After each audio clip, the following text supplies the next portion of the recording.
Станислав, смотрите. Вот планетарный редуктор. Вот сюда вот.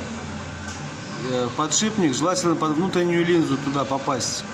Прям шприц с иголочкой, немного масла прольете, оборотик сделаете, потом еще маленько прольете, слегка, вот в этот подшипник, здесь внизу.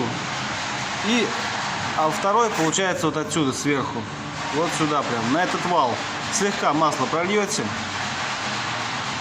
И все. Я думаю, немного поработаете, масло разойдется и все исчезнет.